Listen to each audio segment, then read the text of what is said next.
Hello दोस्तों, कैसे हैं आप सब। चलिए चलते हैं हम अपने मॉड्यूल 2 पे, टेक्निकल एनालिसिस, जिसमें हम समझेंगे कि आप स्टॉक मार्केट में टेक्निकल एनालिसिस करके कैसे पैसे कमा सकते हैं। हम अपने पहले पार्ट को पूरा कर चुके हैं पिछली वीडियोस तक। अब सवाल उठता है, टेक्निकल एनालिसिस क्या है?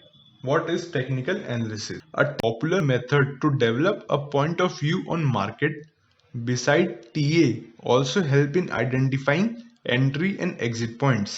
इसका मतलब है टेक्निकल एनालिसिस एक ऐसा पॉपुलर मेथड है जिसके थ्रू आप किसी मार्केट की डायरेक्शन को पता कर सकते हैं कि मार्केट ऊपर है या नीचे, उसकी एंट्री और एग्जिट पता कर सकते हैं।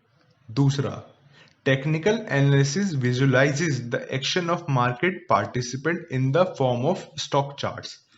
टेक्निकल एनालिसिस करके आप ये पता कर सकते हैं स्टॉक मार्केट में जितने भी पार्टिसिपेंट्स हैं वो क्या कर रहे हैं खाली चार्ट देख के। तीसरा, pattern are formed within the charts and these pattern help a trader identifying trading opportunities. ये हम आगे चैप्टर्स में समझेंगे कि चार्ट में पैटर्न्स कौन कौन से बनते हैं, लेकिन तीसरे पॉइंट को समझा देता हूँ कि चार्ट्स पे कुछ ऐसे पैटर्न बनते हैं जिसको देख के आप बाइंग और सेलिंग कर सकते हैं। चौथा, टेक्निकल तब बहुत अच्छा काम करता है जब हम कुछ एजम्पशंस लेके चलते हैं। पांचवा, technical analysis is used best to identify short term trades. पांचवा पॉइंट बताया जाता है, लेकिन मेरा मानना है कि आप टेक्निकल एनालिसिस करके एक लॉन्ग टर्म ट्रेड भी बहुत आसानी से ले सकते हैं। जैसे कि कोरोना क्रैश के बाद टाटा मोटर्स 70 के रेट पे जो आया था, टेक्निकल एनालिसिस ने भी उसको एक रिकमेंडेशन दिया था for long term.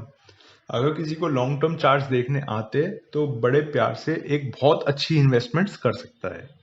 What are characteristics of technical analysis? ठीक है, पहला part, technical analysis is not bound by it scope. The concept of technical analysis can be applied across any asset class as long as it has a time series data. मतलब take analysis की बाउंडेशन नहीं है कि वो खाली stocks में काम करेगा या इंडेक्स पे काम करेगा या क्रिप्टो पे काम करेगा या मेटल पे काम करेगा। टेक्निकल एनालिसिस को हम किसी भी एसेट क्लास में, किसी भी टाइम पीरियड पे, किसी भी देश में इस्तेमाल कर सकते हैं। बस एक चीज है कि उस एसेट का डाटा अवेलेबल होना चाहिए। दूसरा, जो हमने पहले पार्ट उसमें जो हम ऊपर पढ़ रहे थे कि टेक्निकल एनालिसिस की कुछ एजम्पशंस होती है, वो क्या होती है? पहली, मार्केट डिस्काउंट एवरीथिंग। दूसरी, the how is more important than why. तीसरी, प्राइस मूव्स इन ट्रेंड। चौथी, history tend to repeat itself. ये चारों पॉइंट हम अगली वीडियो में समझेंगे कि ये क्या होता है और इनकी क्या इंपॉर्टेंस है। Third point, a way to summarize the daily trading action is by making the low, high, open and close. तीसरे पॉइंट का मतलब है कि हम एक ट्रेडिंग डे को कैसे समराइज करेंगे। उसके लिए हमें क्या होगा, उस दिन का पहले ओपन पता करना पड़ेगा। अगर ओपन के बाद वो ऊपर गया है तो उसका हाई पता करना है। हाई से वो नीचे गिरा है तो उसका लो बंद करना है, और लो से वो ऊपर थोड़ा आके बंद हुआ है और ओपन से नीचे बंद हुआ है तो उसका क्लोज पता करना है, जिससे कि हमें उसके ओपन, हाई, लो, क्लोज पता चल जाएगा और हम उसको एज मार्क कर सकेंगे अपने चार्ट्स पे। आशा करता हूँ दोस्तों आपको समझ में आया होगा। Please like, subscribe and share. आप हमें इंस्टाग्राम पे भी फॉलो कर सकते हैं stockuls.in के नाम से।